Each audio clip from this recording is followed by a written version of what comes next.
మలే మామను పిలుద్దాం ఇక. మామా ఓ మామా.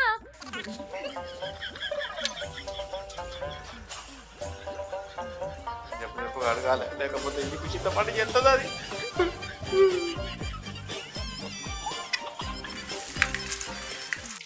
చూసుకున్న చూసి నవ్విన కర్మ ఇంత శిక్షేసే. అది చెప్పినట్టు తినకపోతే ఈ చింతపండు చేస్తుంది. దాంతో ఎవరు దెబ్బలు పడాలి? అది వచ్చే దెబ్బల కంటే ఈ పనే నయం. ఏడగానత్తలేడు కదా మా మామ. మా లోపల పిలుద్దాం. మామా ఓ మామా. అబ్బా, ఈ పుండకూరది చూసింది అనుకో, ఊరంతా టామ్ టామ్ చేస్తుంది. దీనికి కనబడదు. శాల్తి మా మామ లెక్కనే కనబడతాడు కదా. ఓ కెమెరా అన్న, ఆయన ముఖం మీద కెమెరా పెట్టే. అనుకున్నా మా మామనే అని. ఓ మామ ఏం చేస్తారు మీ గడ? నా పేరు మల్లయ్య కాదు, సిగ్బీర్ సింగ్. ఎవరు కావాలి మీకు? నీ కథలు నా కాడ కాదు, ఇంకేనా చెప్పుకో. నేను గుర్తుపట్టినా గానీ బయటకు వచ్చి ముసుగుది. గుర్తుపట్టినవానే బుజ్జి? ఎట్లా గుర్తుపడతావే సీమ కళ్ళదానా? అరే నేను ఏ ఏషన్లు ఉన్నా కూడా గుర్తుపడతావేందా కప్ప కళ్ళ పోరి నువ్వు? నీకున్నది ఒక్కటే లాగు ఒక్కటే లుంగి, గది చూసే గుర్తుపట్టినా గానీ. ఏంది మామ చెప్పులు దుడుతానమేంది, పాయఖాన కడుగుతానమేంది? నెలకు 1,50,000 రూపాయల జీతాలు ఇచ్చేటోళ్ళు మీ పనులకు. గసొంటిది వ్యాపారం లాస్ అయ్యి పాయఖానలు కడిగే గతి పట్టే కదనే మామ. తిరుమొందనా, నేను బతుకు తెరువు కోసం బాత్రూమ్లు అడుగుతలేను. మీ అత్త ఇవాళ ఒక్కరోజు నాకు శిక్ష వేసింది. అనాథాశ్రమాలల్లో వాళ్ళు పిల్లలు తిన్న పల్లెలు కడగాలి, అలా చెప్పులు తుడవాలి, అలా బాత్రూమ్లు క్లీనింగ్ చేయాలని శిక్ష వేసింది మీ అత్త నాకు. ఏంది అత్త నీకు శిక్ష వేసిందా ఏంది? కథ పెద్ద తప్పు నువ్వేం చేసినావు మామ? నిన్న పత్తేర పోయిన కాడ నా పక్క పొంటి పత్తేరే పాస్వాన్లో పైవులను చూసి నవ్విన గంతే. తాత కొడుక నువ్వు దాన్ని చూసి ఎట్లెట్లా నవ్వినావని ఇక పనిష్మెంట్ ఇచ్చింది అన్నట్టు. ఈ కాడి నుంచి మన వంశంలో ఎవరికి ఇటువంటి తప్పు చేసినా ఇక ఇదే శిక్ష. ఈ వంశానికి పెద్ద కోడలుగా నేను ఇచ్చే ఆర్డరు అని చెప్పి ఇదే నా శాసనం అని అన్నది. ఇక అది శాసనం అన్నాక ఊకుంటుందా? ఈ చింతపండు చేస్తుంది. దాంతో దెబ్బల వల్ల బదులు ఈ బాత్రూమ్లు అడిగిందని ఏమని కలుగుతానా? ముసల్తానానికి నీకేం రోగం వచ్చింది మరి?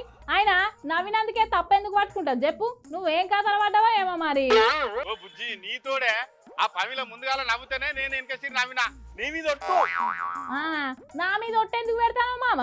నువ్వు పెద్ద దేశ ముదురుపోయినా నాకు తెలియదా గాని. ఆయన అత్తది కూడా ఏం పద్ధతి మామ? ఏమైనా తప్పు చేస్తే ఓ పూట తిండి పెట్టద్దు, లేకపోతే మాట్లాడద్దు, లేకుంటే అలిగి అవ్వగారింటికి పోయేటోళ్ళని చూసినాము. కానీ ఇదేం శిక్ష మామ? బుజ్జి గట్ల కాదే. పంజాబ్ రాష్ట్రంలో మాజీ ఉప ముఖ్యమంత్రి అలా మతం కట్టుబాట్లు తప్పినందుకు ఆయనకు గిట్లనే పాయకాన్లు కడగాలని పనిష్మెంట్ ఇచ్చిల్లట. ఇక అది నిన్న టీవీలలో వచ్చే వరకల్లా అది మీ అత్త చూసింది. ఇక నాకు కూడా గదే పనిష్మెంట్ ఇచ్చింది అన్నట్టు. ఏంది ఉప ముఖ్యమంత్రికి గంత పెద్ద శిక్ష వేసేదమ్ము ఎవరికి మామ? అయినా గంత పెద్ద తప్పు గా ఉప ముఖ్యమంత్రి ఏం చేసిండు? ఏడ జరిగింది చెప్పి ముచ్చట. డేరా బాబా అనేటైనే సిక్కు మత గురువు ముసుకుల లత్తకోరు పనులన్నీ చేసి జైలుకు పోయిండు. యాదున్నదా? అవునుగా, గా డేరా బాబాకు అప్పట్లోనే కోర్టు యావజ్జీవ శిక్ష కూడా వేసింది కదనే. ఆయనే అప్పుడప్పుడు పేరోల్ మీద బయటకు వచ్చి మళ్ళా జైలుకు పోతాడు.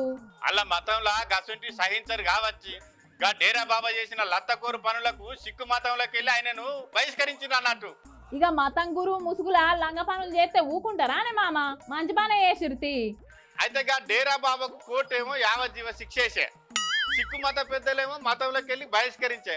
అయినా కూడా అప్పుడు అధికారంలో ఉన్న ఈ సుఖ్బీర్ సింగ్ ఏమో ఉప ముఖ్యమంత్రి గుండి, వాళ్ళ అయ్యే ముఖ్యమంత్రి గుండి ఆ డేరా బాబాకు క్షమాభిక్ష పెట్టే క్రమంలో ఈయన బాగా కీలక పాత్ర పోషించిందట ఈ సుఖ్బీర్ సింగ్. అయితే గాయనను మతం వెలివేసినాక కోర్టు యావజ్జీవ శిక్ష వేసినాక మీరు ఎట్లా క్షమాభిక్ష పెడతారని ఇక ఈయనకు గోల్డెన్ టెంపుల్లా పల్లెలు దోమాలే, చెప్పులు దూడవాలే, పాయకాన్లు దోమాలనే శిక్ష వేసినట్టు సిక్కు మత పెద్దలు.